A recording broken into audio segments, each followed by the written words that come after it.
How's it going, everybody? Welcome to an exceptionally excellent to buy or not to buy. Now, I've kind of put off doing this video for a few months just because I wanted to fully test this product and I wanted to see how convenient it was, on the go. I wanted to see how durable it was. I wanted to see what games were going to be compatible on it.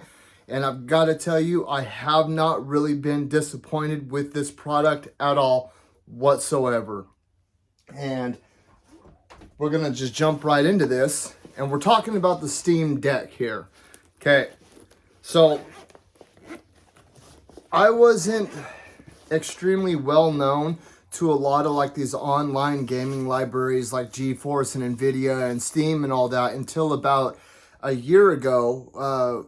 I wanted to start getting into PC gaming, and someone had explained to me what Steam was and how it worked and, what was available on it and everything. And it's basically where a lot of indie games are and a lot of like underground games, but there are also a lot of AAA titles on there as well. And I kind of fell in love with the idea of being able to have your gaming library on the go. And I understand that PlayStation has the remote play, which let's be honest, really does not work that well. And it's no longer compatible with the PS Vita unless you're still running a PS4. And Xbox hasn't really tried to touch the mobile gaming market at all whatsoever. So when Steam announced that they were coming out with their own mobile device, I was like, holy crap, something that's going to be in direct competition with the Nintendo Switch. Now, not that I have anything against the Nintendo Switch. I think it's an incredibly awesome device. We actually have one for every family member in the home. We are a big Nintendo family. I got one the day that it came out, and it does have a lot of great titles on it. Bayonetta, you can play the original Dark Souls on it. I mean, all these new Mario games that are coming out are classic. Metroid Dread, they're still making Mega Man games. Zelda, there's a whole slew of awesome games that are available on the Switch. But for those of us that are, I want to be able to play Elden Ring on the go. I want to be able to play Sekiro on the go. I want to be able to play any and all the Dark Souls I want on the go. And until they make a Bloodborne PC port, I want to be able to play Bloodborne on the go. Unfortunately, they have not created one yet. So anyway, so we're going to head and we're going to hop right into this. Now, I got the one with the highest gig possible that you could get. I think it's 650 gigs. There's the 250. Crap, I can't even remember how many gigs are on it. But when you buy either the top tier or the middle tier, it actually comes with an official Steam Deck case. I think if you got the lowest tier one, it didn't come with the case. But this is not a case that you can buy on the market. You had to specifically pre-order this, and you had to pre-order the top tier, the medium tier, to get this case. And it's an extremely cool case.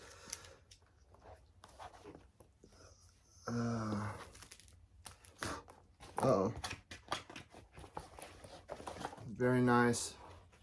Fits the Steam perfectly, or fits the deck perfectly. It's even got this little undersleeve too, with a pocket for like some extra cords and all that stuff. And the fact that it takes micro SD cards as well is awesome. Hopefully micro SD cards start to get cheaper as time goes on. I know that you can get on Black Friday, you can get killer deals on micro SD cards. Sorry, I had a brain fart there for a second. But I mean, it's extremely comfortable. It's got some nice weight to it. It feels sturdy. I have dropped it a few times and it still works just fine. And there are a whole slew of aftermarket products for this thing. Like this case right here is an aftermarket case that fits it very, very, very snugly. Oh, come on.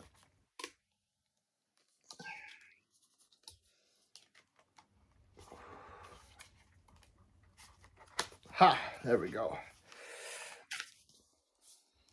See, this actually adds a lot of weight to it, but here it is. And we're gonna go into more aftermarket products right now. So here's one of the cases that I got. Very, very sturdy. It's made out of what feels like a rubber, like a plastic mixture, but it's flexible. You can get custom control freaks for the analogs as well. The only thing that I have that I would say the Switch beats this is the fact that you can remove the Joy-Cons on the Switch. And we all know about stick drift and all that. And if you blow one of your joysticks out, you're kind of stuck with it. That's another reason why I don't like the DS Lite either. Because if you blow an analog, that's it. It's a wrap. You got to send it back to have it fixed, or you got to know somebody that knows how to fix it. Now, we're going to go into aftermarket products here. So you can get things like the docking station, and you hook it right up to a TV or something. It's got USB ports on the back. It's got a HDMI Type-C, and it'll pretty much hook up to any device that you want it to hook up to. You just plug this in up here. You set it in right there, and then you hook the cord back to whatever you want to hook it up to, and then you hook up a controller to it as well. It is controller compatible via Bluetooth or wired. So whichever way you choose to go, you can go. PS4 or PS5 controllers, PS4 controllers, Xbox controllers, SCUF controllers, they all work. So if you want to go that route, you're fine. You can also, because it does get kind of hot, you can get aftermarket fans that actually work fairly well. They fit right on the back just like that, and then they plug in, and it helps keep it cool, just because it's basically a portable laptop. You can search the web and everything with it, and it does get really warm right up here. So I would highly suggest, if you're going to get one of these, to get some sort of cooling unit with it as well. You don't have to, but if you plan on playing it a lot, I would highly recommend it. You can also get, I mean, there's various cases all over the internet. This has got all my extra cords and extra scuffs and all that, or not scuffs, sorry, control freaks and all that in it. And then for the touch pads, you can actually get stickers.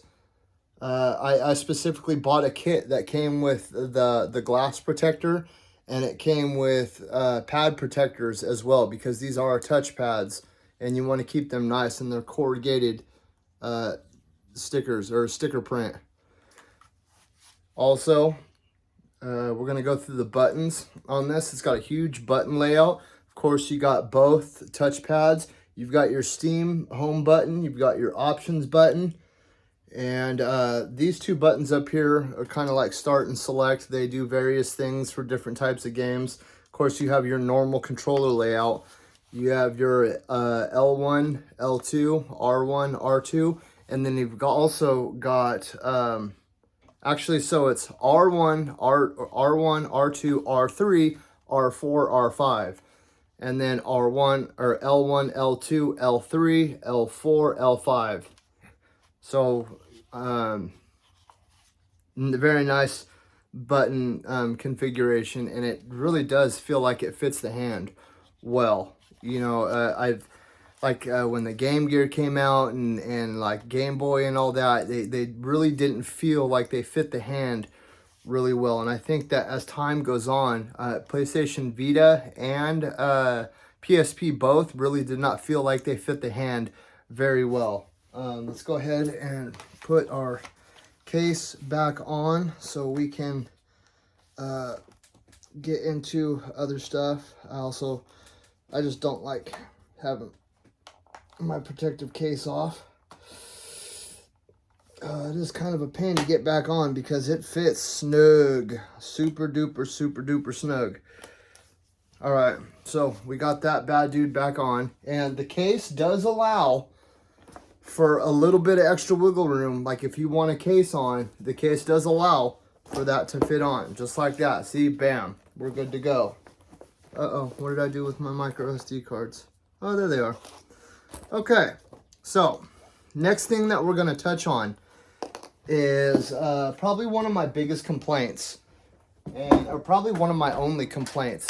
So the charger that comes with it, keep an eye on it and take care of this thing, because even though it is Type-C, it will have a hard time charging with a lot of different cords. I've tried hooking up a switch charging box to it, and it recognizes it as a slow charger and has a hard time charging it. Also the same with, like, I tried plugging it into the PlayStation, same thing. And so just make sure that you keep an eye on this dude right here. Let's go over. Oh man, I got a gnarly splinter in my finger right now. Oh, I just realized that was in there too. I can see it. Can you see it? You can't really see it that well. It goes straight into my finger, like all the way down to the bone. It's a huge chunk. So we're gonna go over my library of games that I have, that I've played all these games, or well, the majority of them, because there are a few games that aren't compatible, just because, you know, I don't know why.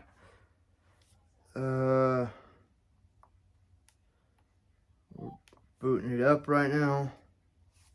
Sometimes it takes a second. When it's cold and it's been sitting, it takes a second. See, so it's booting up right now.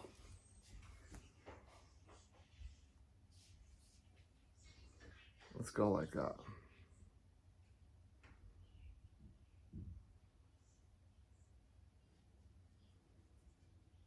Oh, come on.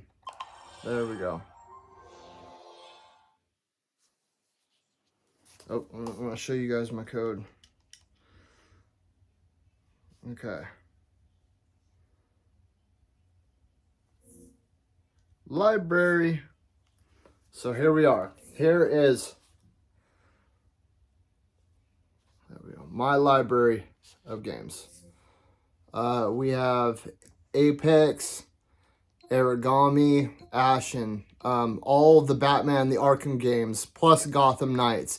So Arkham Asylum, Arkham City, Arkham Knight, Arkham Origins, Gotham Knights, Arkham Origins Blackgate, they're all there. Blasphemous, Brawlhalla, Cuphead, Dark Souls 1, 2, 3, Century, Bright Memory Infinite, Elden Ring, let's see, Days Gone, Devil May Cry 5, Eldest Souls, Ender Lilies, Fallout 3, Fallout 4, Fallout New Vegas, Final Fantasy 13, all four. That would be Final Fantasy 13, 13-2, Type O, and The Return of Lightning.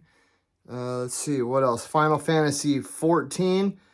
And then that's some weird, like, Ghostwire Tokyo thing. I haven't tried it out yet.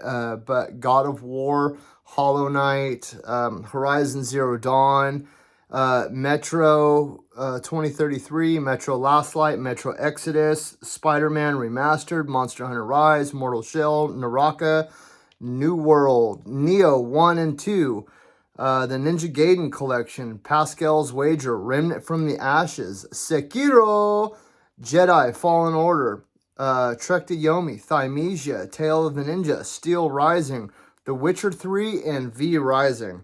That's all the games that I have, and I've played the majority of them, and they all work just fine. A lot of them will say that, hey, this game hasn't been fully tested yet, and there are some games that really don't work. They're not compatible, but for the most part, all of these games work, and it'll tell you which games work best on the deck, like which games are verified.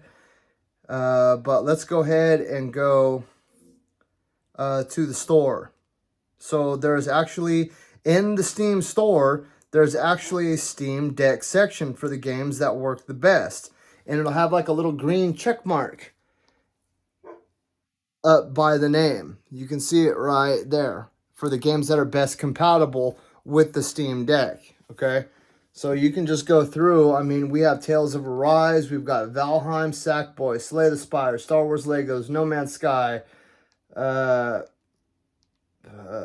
Fantasy VII Remake Intergrade, Doom Eternal. And I mean, the list just goes on and on. Spider-Man Miles Morales, The Devil and Me, Hades, The Binding of Isaac, Risk of Rain 2, Stray. You know what I mean? So the library for this is huge, and there are lots of options. But just to be able to play games like Elden Ring, Sekiro, Dark Souls 1, 2, and 3, all of them on here, Horizon Forbidden West, God of War, Spider-Man, all of these games are compatible on here. Gotham Knights, compatible on here. I know a lot of people aren't super excited about that, but I kind of dig the game. It's not the greatest, but I still like to play it. And to be able to play these games anywhere with no hassle, no bullshit, no problems, you know what I mean? That's amazing. Amazing. I love this thing. I take it with me everywhere I go. There isn't a place that I go where I don't take this thing with me. It works everywhere. You might not always have the greatest internet connection, you know what I mean? Where I work out in the middle of nowhere a lot of the times. And if I can get a cell reception signal, then I'll Bluetooth to it, and I'll use my phone as a hotspot, and I'll hop online and I'll play like Naraka or something. But other than that, I mean, I'm not trying to play multiplayer games on the go like that. You know what I mean? I'm just trying to just kill some time by playing some Spider-Man and beating up some criminals. So with that being said, I give this thing a 9.5 out of 10. And the 0.5 is just because the charger, they make it extremely hard to find a compatible charger with this. It almost seems like it has to be like Valve or Steam certified. But other than that, I love it. I think it's amazing. And I highly recommend it to any gamer that's out there that wants to be able to play great games on the go. I hope you guys enjoyed this. I hope you guys got some good positive feedback out of this. And I hope to see some video of you guys out there enjoying your Steam Decks as well. So that being said, I hope you guys have an excellent day, and I'll be seeing you around.